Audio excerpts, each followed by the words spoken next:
Channel सागर भक्तिमाला में आपका स्वागत है। आज मैं भगत धन्ना की एक धार्मिक कहानी सुनाने जा रही हूँ। कहानी को अंत तक जरूर सुने। भगत धन्ना जी का जन्म मुंबई के पास धुआन गांव में एक जाट घराने में हुआ था। माता पिता उसके कृषि करते थे और पशुपालन करके अपना जीवन यापन करते थे। वह बहुत निर्धन थे। जैसे ही धन्ना बड़ा हुआ, उसे भी पशु चराने के काम में लगा दिया गया। वह प्रतिदिन पशु चराने जाया करता। गांव के बाहर ही कच्चे तालाब के किनारे एक मंदिर था, जिसमें बहुत सारी ठाकुरों की मूर्तियां रखी हुई थी। लोग प्रतिदिन वहां आकर माथा टेकते और भेंट अर्पण करते थे। धन्ना पंडित को ठाकुरों की पूजा करते, स्नान करवाते व घंटियां खड़काते रोज देखता था। अल्प बुद्धि होने के कारण वह समझ नहीं पाता था कि यहाँ क्या हो रहा है। एक दिन उसके मन में आया कि देखते हैं कि क्या है। उसने एक दिन पंडित से पूछ ही लिया कि आप मूर्तियों के आगे बैठकर क्या करते हैं। पंडित ने कहा, ठाकुर की सेवा करते हैं, जिनसे कि मनोकामनाएं पूर्ण होती हैं। जब धन्य को लगन लगी, उस समय उसके माता पिता बूढ़े हो चुके थे और वह अकेला था। उसे ख्याल आया कि ठाकुर की पूजा से खुश करके यदि सब कुछ हासिल किया जा सकता है तो उसे भी यह काम करना चाहिए, जिससे घर की गरीबी दूर हो जाए और सुख आए। ऐसा सोचकर वह पंडित के पास गया। पंडित ने पहले ठाकुर देने से मना कर दिया कि वह ठाकुर की पूजा नहीं कर पाएगा। मंदिर में के बिना ठाकुर कहीं नहीं रहते हैं, इसलिए तुम जिद मत करो और खेतों की संभाल करो। ब्राह्मण का धर्म है पूजा पाठ करना और जाट का धर्म है अनाज पैदा करना। परंतु धन्ना टस से मस न हुआ। अपनी पिटाई के डर से पंडित ने जो शालिग्राम मंदिर में फालतू पड़ा था उठाकर धन्ने को दे दिया और पूजा पाठ की विधि भी बता दी। पूरी रात धन्ने को नींद न आई। वह पूरी रात सोचता रहा कि ठाकुर को कैसे प्रसन्न करेगा, उनसे क्या मांगेगा। सुबह उठकर अपने नहाने के बाद ठाकुर को स्नान कराया। भक्ति भाव से बैठकर लस्सी ईड़ की रोटी पकाई। उसने प्रार्थना की, हे प्रभु भोग लगाओ। मुझ गरीब के पास रोटी लस्सी और मक्खन ही है और कुछ नहीं। जब और चीजें दोगे तब आपके आगे और रख दूंगा।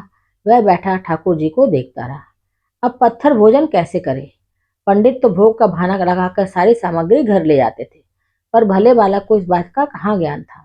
वह व्याकुल होकर कहने लगा, क्या आप जाट का प्रसाद नहीं खाते? दादा तो इतनी देर नहीं लगाते थे। यदि आज आपने प्रसाद ना खाया तो मैं मर जाऊंगा, लेकिन आपके बगैर नहीं खाऊंगा। प्रभु जानते थे कि यह मेरा निर्मल भक्त है, छल कपट नहीं जानता। अब तो प्रकट होना ही पड़ेगा। 1 घंटा और बीतने के बाद धन्ना क्या देखता है कि श्री कृष्ण रूप भगवान जी रोटी मक्खन के साथ खा रहे हैं और लस्सी पी रहे हैं।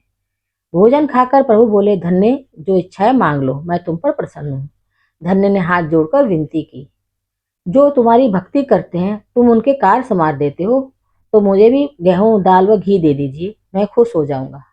यदि जूता और कपड़े भी दे देंगे, अनाज दे देंगे, गाय भैंस दे देंगे, सवारी करने के लिए घोड़ी और घर की देखभाल के लिए एक सुंदर नारी भी मुझे दे देंगे, तो मैं खुश हो जाऊंगा।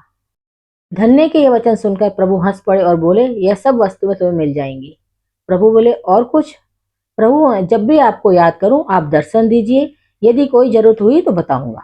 तथास्तु कहकर भगवान ने चले गए। हे प्रभु, धन्ना आज से आपका जीवन सेवक हुआ।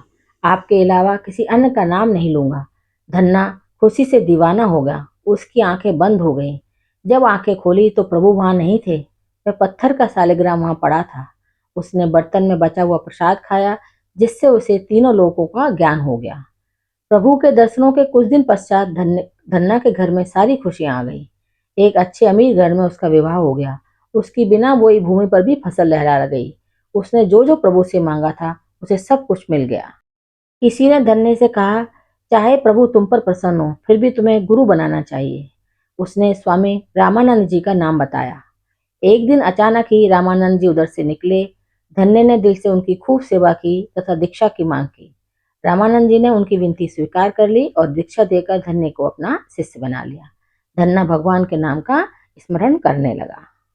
तो भक्तों, कैसी लगी ये कहानी? कमेंट में जरूर बताएं। धन्यवाद।